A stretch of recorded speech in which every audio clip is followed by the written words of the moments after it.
President Xi Jinping of China looked regal as he stood in a limousine moving past Tiananmen Square this month, wearing a traditional suit of the kind favored by Mao and waving at parade troops assembled at attention. But the luster of Mr. Xi's imperial presidency has dulled lately. China's economy has slowed more abruptly than policymakers have appeared ready for, alarming investors around the world. The government overestimated its ability to keep stock prices aloft, spending billions to bolster the Chinese markets.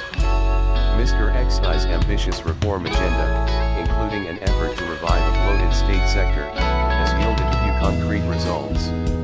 Often described as the most powerful leader of the Chinese Communist Party in generations, Mr. Xi is to arrive in the United States on Tuesday facing economic headwinds and growing doubts about his formula for governing, a sharp contrast with the image of unruffled control he projected when he hosted President Obama last year. Yet he has shown no sign of retreating on an array of disputes that have bedeviled the Obama administration, including those about accelerated construction in disputed waters of the South China Sea and cyber attacks attributed to China that have targeted American businesses and government agencies. China has repeatedly denied having a role in those attacks. The two countries have been negotiating what could become the first arms control accord for cyberspace, with a goal of announcing an agreement during Mr. Xi's visit. The deal would safeguard critical infrastructure during peacetime, but it is not expected to cover contentious issues such as the theft of intellectual property or data. Analysts say Mr. Xi's recent setbacks will only reinforce his reluctance to offer concessions under pressure from the United States. Xi is obsessed with strategic rivalry with the United States, said Shi Yinhong, a professor of international relations at Renmin University in Beijing. The summit won't produce progress on strategic matters. After almost 3 years in office, Mr. Xi has amassed daunting power. He has taken control of the party's most important policy committees. His scorching anti-corruption campaign has subdued potential opponents. His prime minister and other colleagues have been relegated to cheerleading roles. Mr. Xi's bustling, forceful approach was meant to yield bold and nimble governance after years of torpor and paralysis under his predecessors. But with so much authority concentrated in his hands, and such broad ambitions, the risks of bureaucratic confusion and overload are increasingly apparent, especially in the management of the Chinese economy, the second largest in the world. A lot of people are now sitting back and saying, maybe this operation isn't as well wired as we thought it was, said Robert L. Sudinger, a senior advisor at the Stimson Center in Washington and a former Asia director on the National Security Council.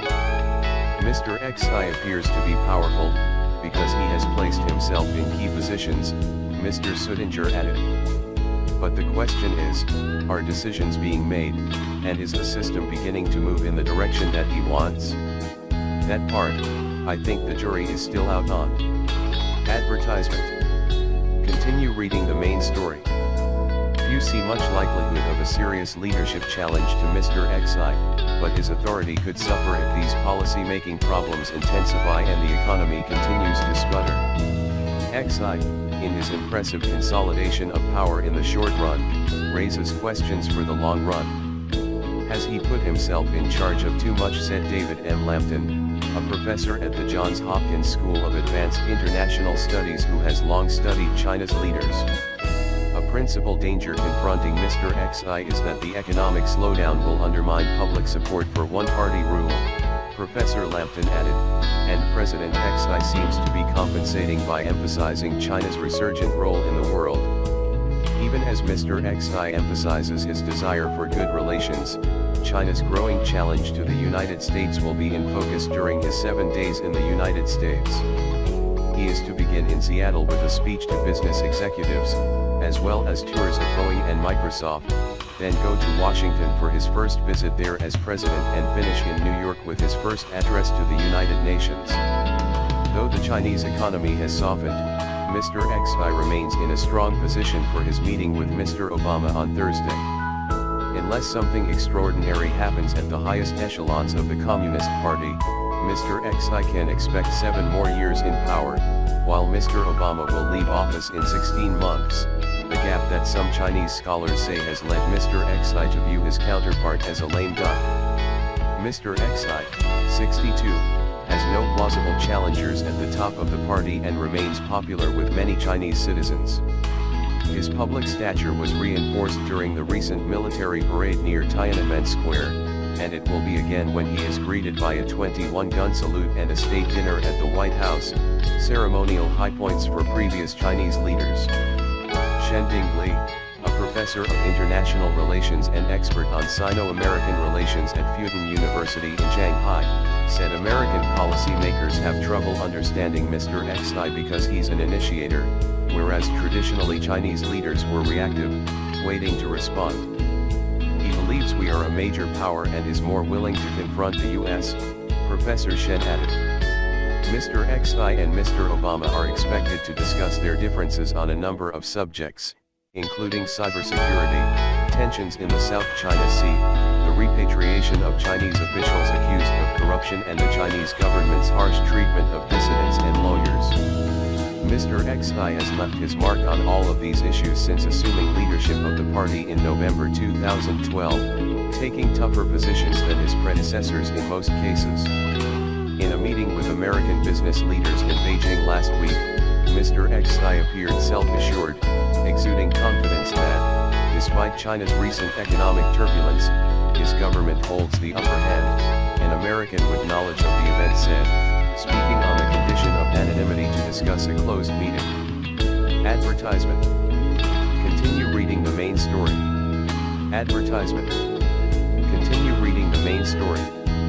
American corporate executives have complained that a new national security law in China and proposed laws on cybersecurity and counterterrorism will restrict their operations by subjecting them to unnecessary scrutiny from China's ever more powerful domestic security apparatus. But Mr. Xi offered a robust defense of the legislation in the meeting, according to the American with knowledge of the meeting. The evidence seems to be accumulating that Xi is a leader whose vision is mainly about centralizing power and asserting China's greatness, said Arthur Kroger, a managing director of Gavkul Dragonomics, a research firm, and a longtime analyst of the Chinese economy. When forced to choose between giving market forces more play in the name of efficiency and sustainable growth, or reasserting the primacy of the state regardless of the long-run economic cost, Mr. Xi seems more likely to choose the latter, he added. Even as Mr. Xi prepared to meet American technology leaders in Seattle, his government recently asked American companies to pledge to uphold controversial policies that could require them to pass data and intellectual property onto Chinese authorities. In foreign policy, too, Mr. Xi seems less interested in cutting deals than his predecessors, Professor Lampton said. He has demonstrated a willingness to have more friction with the outside world than his predecessors. The Obama administration is especially concerned about allegations of Chinese cyber attacks on American companies and government agencies, including the theft of trade secrets that are passed on to Chinese competitors and of millions of government employees' personal data. It is an area we have not seen progress or change in their behavior, a senior administration official said. Bilahari Kausikan, a former permanent secretary of Singapore's foreign ministry, said Chinese hacking of American targets was likely to continue because Mr. Xi had little incentive to stop it. At present my guess is that, as China is relatively less wired than the US, it is also less vulnerable, he said. Mr. Xi is also not expected to accede to demands by the Obama administration that China stop building artificial islands and military facilities in the contested waters of the South China Sea, which some of the world's busiest shipping routes pass through. China, which claims jurisdiction over about 80% of the sea, has been building islands more than 800 miles from the Chinese mainland. New satellite images released this month show that China has started building runways capable of military use on 2 new islands, which it created this year by piling sand on reefs in the disputed Spratly archipelago. The artificial islands are near the Philippines, which has appealed to the United States for help and is considering opening naval and air bases to American forces. In a speech here last week intended to preview Mr. Xi's positions on major issues between China and the United States, China's Foreign Minister, Wang Yi, sounded a defiant tone. "I wish to reiterate that the Nansha Islands are China's territory," he said, using the Chinese name for the archipelago. "These are China's positions that will not change."